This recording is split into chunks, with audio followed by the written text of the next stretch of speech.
주택을 팔 때 다주택자는 최고 62%의 양도소득세가 중과되지만 법인의 경우는 법인세율 20%만 내면 됩니다. 여기에다 비사업용 부동산 처분 시에는 10%를 추가하면 세율이 32%에 불과합니다. 따라서 서울 광남과 수도권 등의 여러 아파트를 가지고 있는 자산가들은 부동산 법인을 설립해 분리과세하는 방법을 고민합니다. 가장 큰 이유는 아파트들을 법인 명의로 돌리면 다주택자 규제를 피할 수 있어 세금이 줄어들기 때문입니다.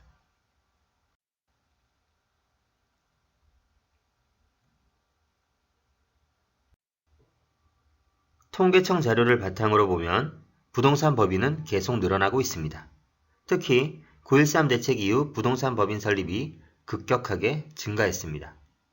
특히 재산세와 종합부동산세 부과기준일을 앞둔 시점에서는 다주택자와 고액부동산 자산가들이 절세를 위해서 법인 설립이나 증여를 선택하는 사례가 많아지고 있습니다. 이유는 다주택자에게 중과되는 양도소득세 부담을 줄일 수 있기 때문입니다. 법인을 설립해 1주택자나 무주택자가 되면 줄어든 주택 소유분만큼 재산세와 종부세를 절약하는 것 이외에도 양도소득세를 줄일 수 있습니다. 주택 보유 기간이 1년 이상인 다주택자는 소득 구간에 따른 세율 6에서 42%의 추가로 2주택자의 경우는 10%, 그리고 3주택자 이상의 경우는 20%의 세율이 중과됩니다. 장기 보유 특별공제도 받을 수 없습니다. 반면에 개인이 소유한 주택을 현물 출자 형식으로 넘기게 되면 양도소득세는 추 법인이 양도할 때까지 과세가 이월됩니다.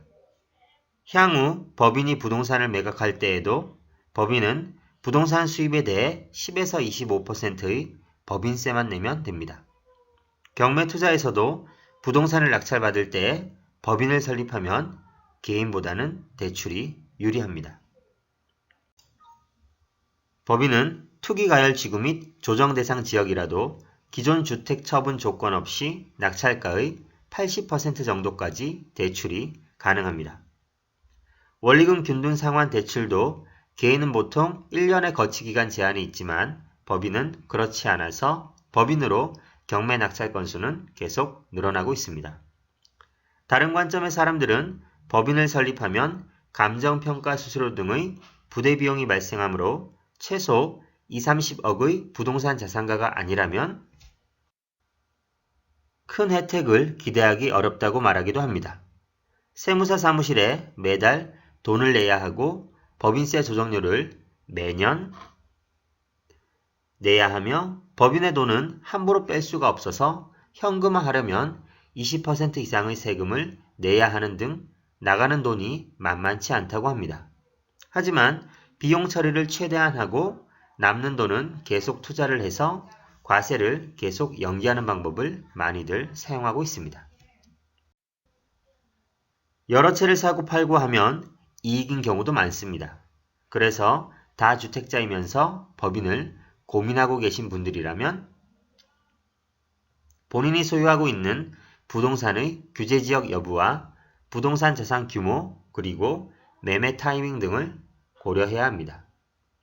개인과 법인의 장단점을 꼼꼼하게 따져보고 각각의 경우를 분석해서 너무 서두르지 말고 여유를 가지고 결정을 하시기 바랍니다.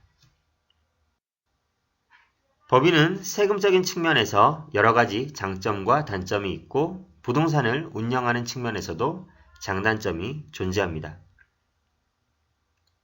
법인은 부동산 투자자들에게 있어서는 하나의 테크닉이라고 할 수 있습니다. 그 기술을 얼마나 본인이 잘 활용할 수 있을지를 스스로 판단해 보셔야 합니다.